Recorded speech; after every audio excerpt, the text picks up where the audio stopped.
3 of chapter 3, and in this part we will study about petroleum, natural gas, hydropower and non-conventional source of energy, solar energy, wind energy, nuclear energy, geothermal energy and the tidal energy.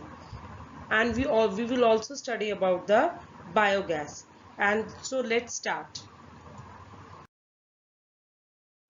So before starting the petroleum, I want to ask one question from you. Can you drive car without petrol, or can you run your cycle smoothly without the lubricant oil? I hope so. The answer will be no. So first of all, I will tell you what is actually petroleum. The word petroleum is derived from the Latin word petra, means rock, and oleum means oil. So petroleum means rock oil. The petrol that keeps your car running as well as the oil that keeps your cycle from the squeaking both begin as a thick black liquid called petroleum. And you know that it is found in between in the bed of the earth, like it is found between the layer of the rocks, and it is drilled from the oil fields located in the offshore and coastal areas. Again, I am telling you, it is found between the layers of the rock, and it is drilled from the oil fields located in the offshore and the coastal areas that are near the sea. This is then sent to the refinery. Do you think that when we drill and we take out the petroleum product from inside the earth, that you can use easily? No, that we have to process. And how we process it? We process it. In that process, we find take out the crude oil and produce a variety of products like diesel, petrol, kerosene, wax, plastic and the lubricants that are used in your bicycles. Petroleum and its derivatives are called black gold as they are very valuable. They are called black gold. As you know, gold is we wore gold jewelry, that's very expensive and it's very valuable. Similarly, the petroleum product, whatever the product we are taking from that is called the black gold. And I hope it is clear to you. The chief petroleum producing country are Iran and Saudi Arabia and Qatar. So these are the countries, and you can study it and you can learn it. So I hope so it is clear to you. The next is natural gas. Again, do you know compressed natural gas is popular eco-friendly? What is actually eco-friendly? That is friendly to the atmosphere, to the environment, and doesn't harm environment. Automobile fuels as it causes less pollution than the petroleum and the diesel. Again, I'm telling you, the natural gas is eco-friendly and it causes less pollution than the petroleum and diesel. Do you know the Norway was the first country in the world to develop hydroelectricity? That we will learn, but before I will tell you what is actually natural gas.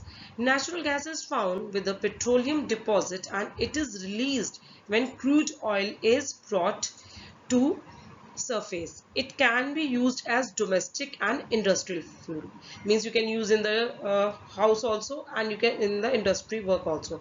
So the country where it is actually the major producer are the country like Russia, Norway, UK and Netherlands. In India, Jaisalmer, Krishna, Godavari Delta, Tripura and some area offshore in the Mumbai have the natural gas resources. Very few countries in the world have sufficient natural gas reserve of their own. So that is also we have to consume it very carefully. We should not waste. Whenever we are cooking and whenever we are using it, we should use it very carefully. Now we will come to the hydropower. What is actually it? The rainwater or river water stored in dam. I hope so you all know what is actually dam. The water is stored in the dam, and it is made to fall from the height. When the water falls from the height, what actually happened? Now I will tell you. The falling water falls through the pipe inside the dam through turbine blades placed at the bottom of the dam. The moving blades turn. When the moving blades turn, turn the generator to produce electricity. So when the water fall on the turbines, the blade move and turn the generator and to produce the electricity, and that electricity, that is that water is used, so it is called hydroelectricity. And the water discharged after the generation of electricity is used for irrigation. So I hope so it is clear. Again, I am telling you, the rainwater and the river water that is stored in the dam, they are made to fall from the height, and then when the water fall, the dam water fall on the turbine blades, the moving blades then turn the generator and produce the electricity. I hope so it is clear to you. The next is non-conventional source of energy. Now we have read what is conventional source of energy. Now we will study about the non-conventional sources of energy. The increasing use of fossil fuels is leading to its shortage. As you know, we are using the fossil fuels, so it is causing lot of shortage. It is estimated that if the present rate of consumption continue, that is that I have told you earlier also, if we consume in the same rate, our coming generation will not able to use these resources. So we should use these resources in very proper way, and we should use an minimum rate for that. So moreover, their use also cause environmental pollution. Therefore, there is a need for using of non-conventional resources such as solar energy, wind energy, tidal energy, which are renewable. Means they can be renewed. Non-renewable, that once they are made, then you can't make it again easily, because they have taken a lot of years, millions of years in the formation of that resources. So first we will take solar energy. What is actually solar energy? The sun heat and light energy can be felt by us every day. You can feel the heat and the energy, and the solar energy, they are trapped from the sun and can be used in solar cell to produce electricity. Many of these cells are joined into solar panels to generate power for heating and lighting purpose. So in today's time we are using it, the solar energy we are using it, like so in solar panel we are using it for the electricity, for cooking also we are using it. So the technology of utilizing solar energy benefit a lot tropical countries that are blessed with the abundant sunshine. As you know, we have lot of sun energy, so that many countries, they are using the sunshine. The solar energy is also used in solar heaters, solar cookers, solar dryers, beside being used for the community lighting and traffic signals also. So you can see how much we are using it, and I hope so you should also use the solar energy, so that we can save our non-renewable resources. Next is your tidal energy. The wind is an inexhaustible source of energy. Wind energy. So windmill have been used for grinding grains and lifting water since time immemorial. In modern time, windmills, the high speed wind rotate the windmill, which is connected to the generator and produce the electricity. You can see in the farms also, you have seen the windmills also. What actually happened, the wind farms having the cluster of such windmills are located in the coastal region and in the mountains passes where strong and steady winds blow. So again, I'm telling you what is actually in the windmill. The windmills have been used. What they are using for? What they are using for? Grinding the grains and lifting the water since times. Now in the modern time, how they are using it? In modern times, windmills, the high speed wind rotate the windmill. Means when high speed wind rotate the windmill, which is connected to the generator to produce the electricity. So now we'll come to the nuclear power. You know what is nuclear power? It is obtained, I hope so you have read it, what is actually nuclear power in the science also. So I'm telling you again, nuclear power is obtained from the energy stored in the nuclei of the atom of natural occurring radioactive element like uranium and thorium. These fuel undergo nuclear fusion in nuclear reactor and emit the power. You can see this the diagram, the figure 3.19, nuclear energy.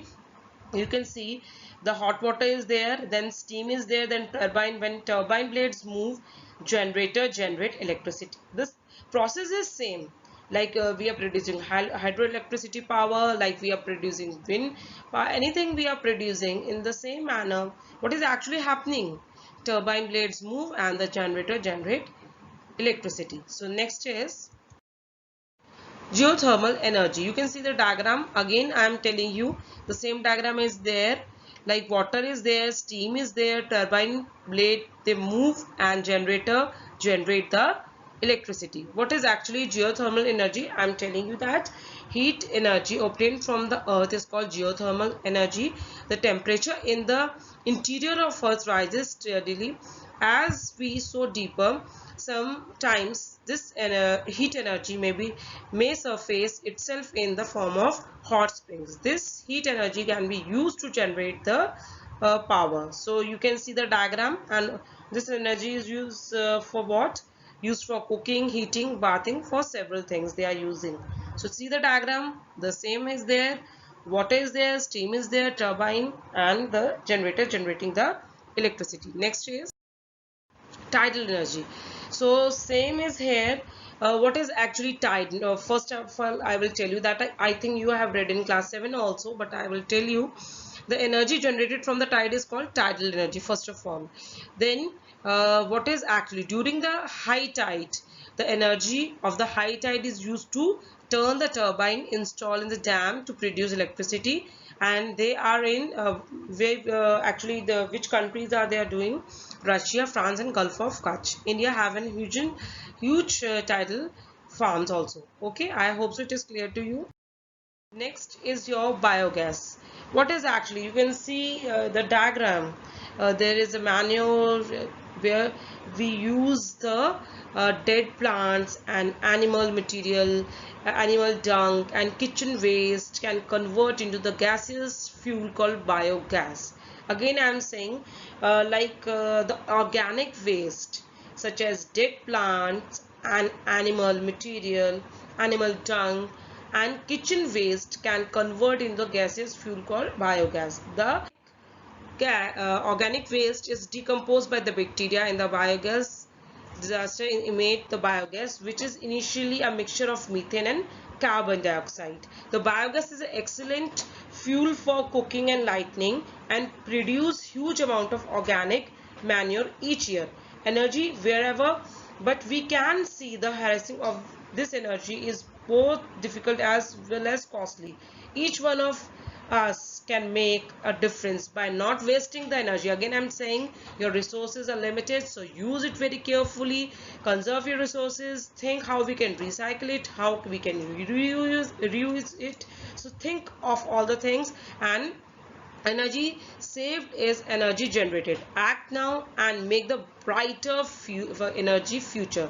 I hope so the lesson is clear to you. Go through the lesson, read it thoroughly, underline the important terms, and thank you. Have a nice day.